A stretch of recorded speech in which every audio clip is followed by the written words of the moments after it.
इन दोनों बहनों की शादी एक ही दिन हुई थी। बड़ी बहन ने खुद तो एक अमीर आदमी से शादी कर ली, लेकिन अपनी सौतेली बहन की शादी एक भिखारी से कर दी। पर सबको ये देखकर हैरानी हुई कि छोटी बहन ने उस भिखारी को खुशी खुशी अपना पति मान लिया। लेकिन जब उस भिखारी की असलियत सामने आई तो उड़ गए सबके होश। वस्त्रों से तो ये भिक्षुक लगता है। इसके वस्त्र कितने मलिन हैं। इनमें और दिशंतार्या में तो धरा और गगन सा अंतर है। ऐसे शुभ समारंभ में उत्तम वस्त्र धारण कर सकते थे। समस्त अतिथिगणों के समक्ष तुमने हमें उपहास का पात्र बना दिया है। पिताश्री सही कह रहे हैं, तुम वर के समान दिखते ही नहीं। विवाह के अवसर पर कम से कम अच्छे वस्त्र तो धारण कर लेते। ना जाने मेरी बहन ने तुम्हें वर के रूप में क्यों चयनित किया। हमने वीर दत्ता का चयन उनके वस्त्रों को देखकर नहीं किया है, पर हमें आशा है कि वीर दत्ता के संग हमारा जीवन सुखमय होगा। अति उत्तम, अति उत्तम। परिवार के सम्मान का क्या ध्यान रखा है तुमने वसुंधरा। वाह। क्रोध त्याग दीजिए। विवाह के पश्चात हम वसुंधरा से समस्त संबंध समाप्त कर देंगे।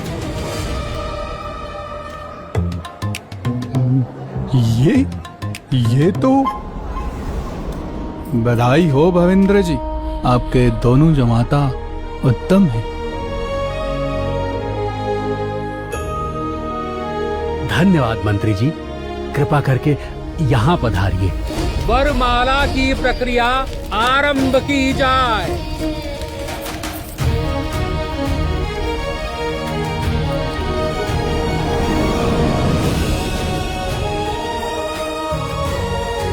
तुम आज भी पैदल ही चलकर आए हो? क्या अपनी पत्नी को भी पैदल ही लेकर जाओगे? सही बात है, सबको मेरे पति जैसा। वसुंधरा, अब हम दोनों को चलना चाहिए।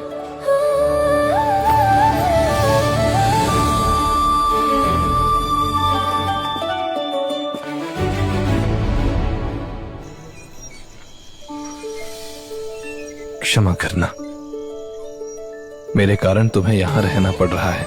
यदि यह घर हमें वर्षा और धूप से बचा सकता है तो ये बहुत है। हम दोनों मिलके इस कुटिया को ही अपना महल बना लेंगे। मेरे पास तुम्हें उपहार देने को कुछ नहीं, परंतु ये रत्न मेरे पिताश्री की अंतिम उपहार था मेरे लिए। मृत्यु से पूर्व उन्होंने हमें ये दिया था, इसकी रक्षा करना। ये वस्तु हमारे लिए अमूल्य है। हम इसे सदैव अपने हृदय से लगा के रखेंगे।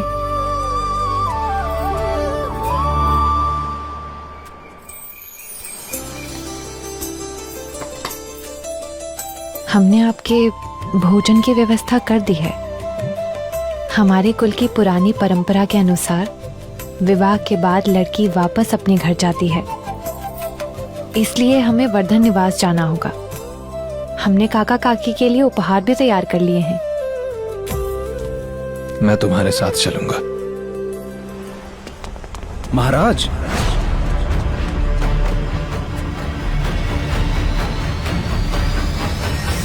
ये सब कौन है? जब तक मैं राजमहल में सबको मना न लूं और जब तक वहां की स्थिति स्थिर न हो जाए, तब तक मैं अपनी वास्तविक पहचान वसुंधरा को नहीं बताऊंगा। ये सैनिक सत्यदेव से भेंट करने के लिए यहाँ उपस्थित हुए हैं। मैं राजमहल में कार्य करता हूँ, इसलिए ये सब मुझसे भेंट करने आए हैं। वसुंधरा, क्या तुम अकेले जा सकती हो? अब जब ये अतिथि आ गए हैं तो इनका सत्कार करना मेरा धर्म है। जी, जैसी आपकी इच्छा।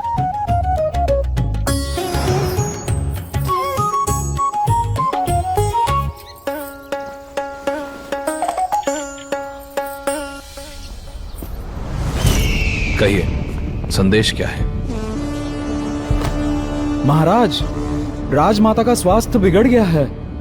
वे मूर्छित हो गई हैं। क्या? सत्यदेव, वसुंधरा का ध्यान रखना। मुझे तुरंत राजमहल लौटना होगा।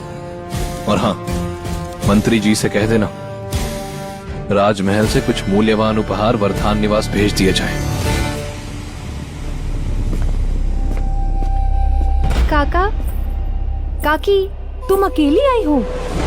क्या तुमने अपने उस दरिद्र पति को यहाँ लाने योग्य नहीं समझा? वे आना तो चाहते थे, परंतु उन्हें एक आवश्यक कार्य आ गया। निर्धन से विवाह का परिणाम तो देखो, एक ही दिन में तुम्हारी शोभा मुरझा गई।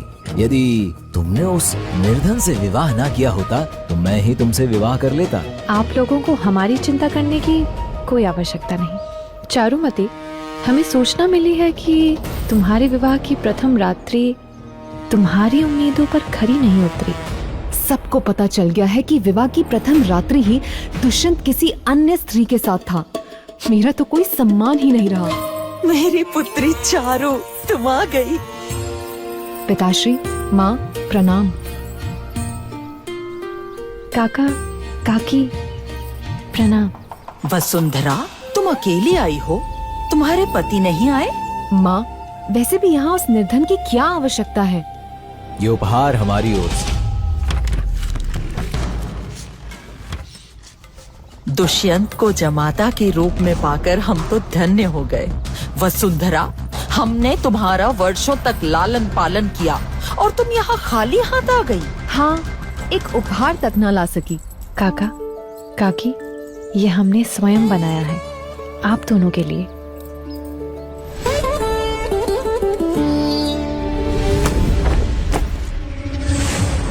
निकल जाओ यहाँ से। ऐसे उपहार देकर तुम हमारा उपहास कर रही हो। अब पति निर्धन होगा तो पत्नी 2-4 धागों से सिला एक रुमाल ही भेंट कर सकती है। राजमहल से वर्धन परिवार के लिए कुछ मूल्यवान उपहार आए हैं।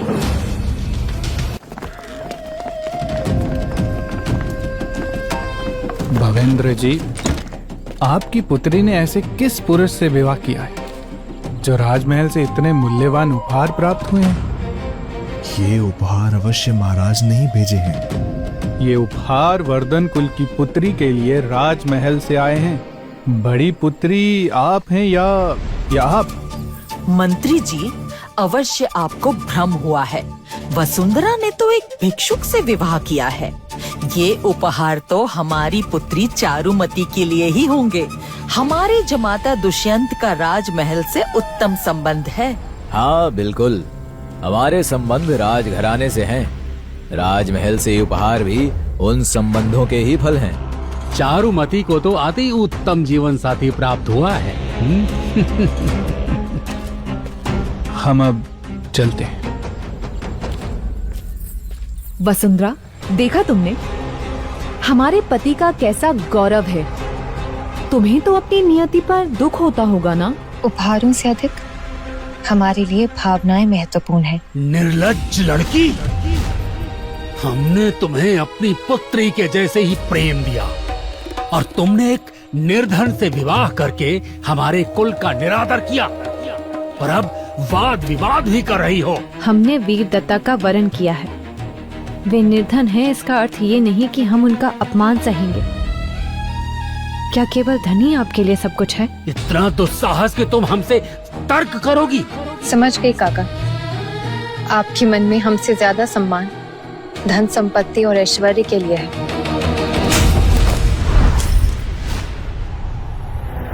अमूल्य रत्न,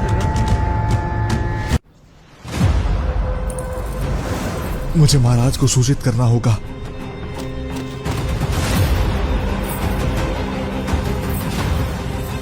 ये अमूल्य रत्न तुमने कहाँ से चुराया? हमने कोई चोरी नहीं की। ये हमें वीर दत्ता ने दिया है। ये उनके पिताश्री की अंतिम स्मृति है। काकाश्री, चारुमती हमें निरंतर अपमानित कर रही है। आप कुछ कहते क्यों नहीं इन्हें? तुम अपमान के ही योग्य हो। यदि तुम्हें ये अमूल्य रत्न चाहिए तो तुम्हें वर्धन कुल से संबंध सदा के लिए त्यागना होगा। हमने सदैव प्रेम की आशा की थी, जीवन साथी चाहा था। यदि ये कुल सिर्फ अपमान ही देता है तो ऐसे संबंध का क्या अर्थ? उचित है कि हम अपने संबंध तोड़ दें। आज से हमारे वर्धन कुल से सारे संबंध समाप्त हुए। एक निर्धन पुरुष के लिए तुम सब त्याग रही हो? हमें तुमसे ऐसी ही अपेक्षा थी। अब हम अपने चरण इस घर में कभी नहीं रखेंगे। रुको, अपना अमूल्य रत्न तो लेती जाओ, परंतु इसके लिए तुम्हें एक कार्य करना होगा। महाराज शीघ्र चलिए, महारानी वसुंधरा जी पर कठोर अन्याय हो रहा है।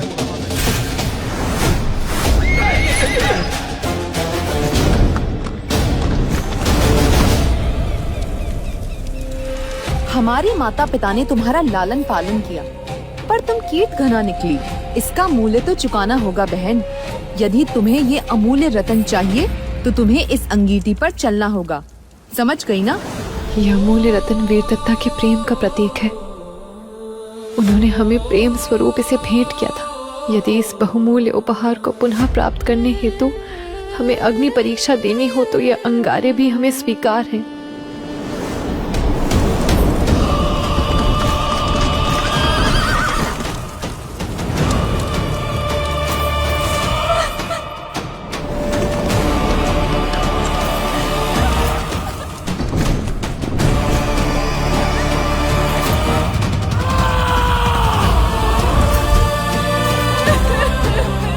वसुंधरा, मैं आ रहा हूं।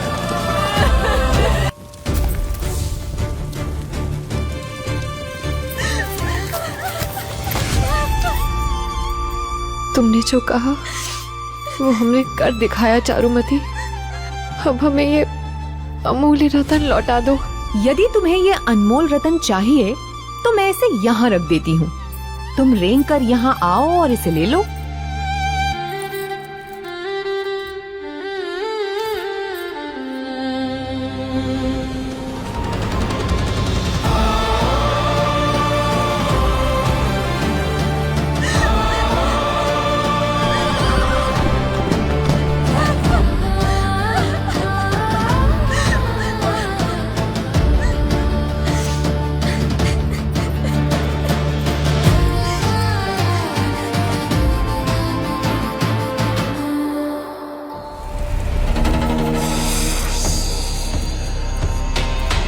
तुम्हें अपने उस दरिद्र जीवन साथी के प्रेम पर अत्यंत अभिमान है ना? आज मैं तुम्हारा मुख कुरूप कर दूंगी। फिर देखती हूँ कि तुम्हारा वो पति तुम्हें तब भी प्रेम करता है या नहीं।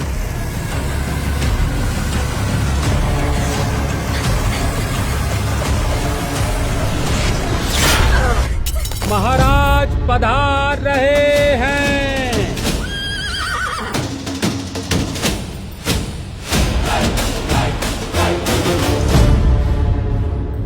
वसुंधरा, क्षमा करना, मुझे आने में विलंब हो गया। हम इस रत्न को बचाने में सफल रहे।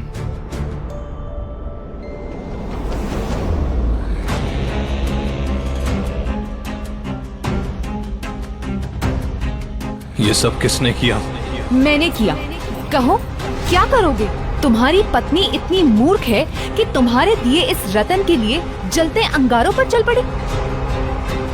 तुम जैसे निर्धन के लिए इसने वर्धन परिवार से अपने संबंध तोड़ दिए। तुम लोगों ने मेरे संयम की बहुत परीक्षा ले ली।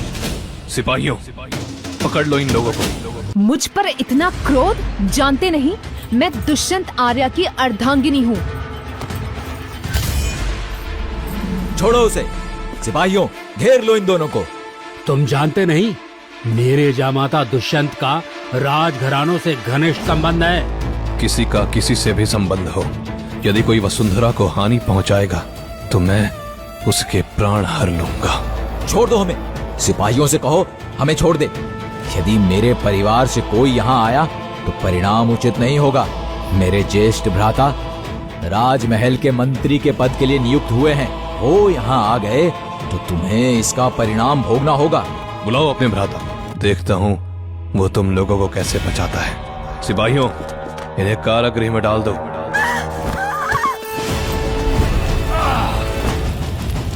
दुष्यंत, भ्राता बचाओ हमें।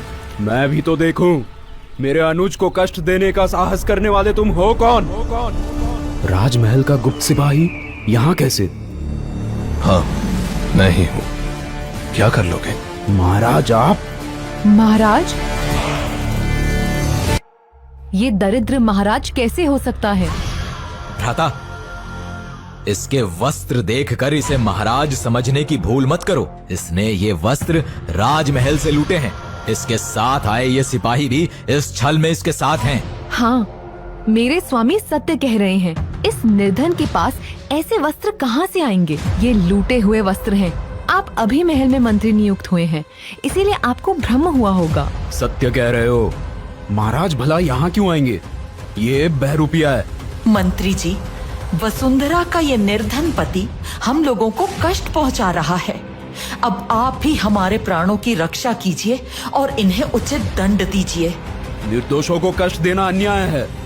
सिपाहियों, अभी के अभी इन दोनों को कारागृह में डाल दो। तुम्हें कारागृह का दायित्व किसने सौंपा? मेरे भ्राता को स्वयं राजमाता ने ये दायित्व सौंपा है। राजमाता इतना अनुचित निर्णय कैसे ले सकती हैं? तुम राजमहल में कार्य करने के योग्य नहीं हो। राजमाता, मेरे साथ अन्याय हुआ है। महाराज वीरदत्त ने वर्धन परिवार की पुत्री से विवाह कर लिया। अब मेरा क्या होगा? क्या? ये तुम क्या कह रही हो? सिपाहियों, वर्धन निवास प्रस्थान करने का प्रबंध करो। राजमाता के निर्णय पर प्रश्न उठाने वाले तुम होते कौन हो? आप इन लोगों को कठोर दंड दीजिए। ये दोनों इसी योग्य हैं। अब तुम दोनों की रक्षा कोई नहीं कर सकता। मंत्री जी, हमें दंड मत दीजिए। वीरदत्ता तो बस हमारी सहायता। वसुंधरा,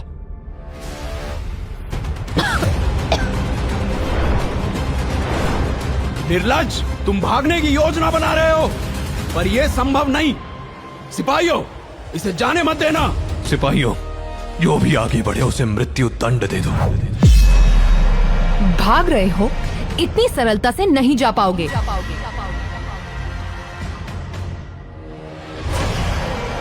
चारुमती, तुम्हारी शत्रुता तो हमसे है ना, फिर तुमने वीरदत्ता को क्यों क्षति पहुंचाई? तुम्हारे इस दरिद्र पति ने मेरे और मेरे परिवार का अपमान किया है। मैं तुम दोनों को नहीं छोड़ूंगी। चारुमती, तुम हमें कष्ट दे दो, लेकिन वीरदत्ता को जाने दो।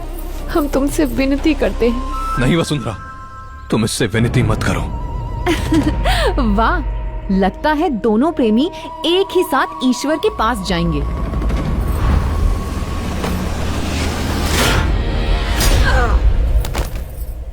राजमाता पधार रही है। महाराज पर हमला किसने किया?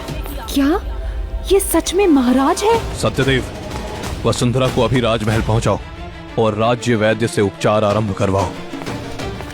महाराज, वर्धन परिवार को बंदी बना लिया गया है। केशव को मंत्री पद से हटाया जाता है। भावेंद्र वर्धान और उनकी संगिनी को मृत्यु दंड दिया जाता है। महाराज, हम पर कृपा करें, हमसे भूल हो गई, हम क्षमा प्रार्थी हैं। महाराज, मैं आपसे प्राण की भिक्षा मांगता हूँ। वीरदत्ता, इन्हें इतना कठोर दंड मत दीजिए। माना कि ये लोग क्षमा के पात्र नहीं हैं, परंतु इनका परिवार नगर के सम्मानित परिवारों में से एक है और इस समय आपको वसुंधरा के पास जाना चाहिए।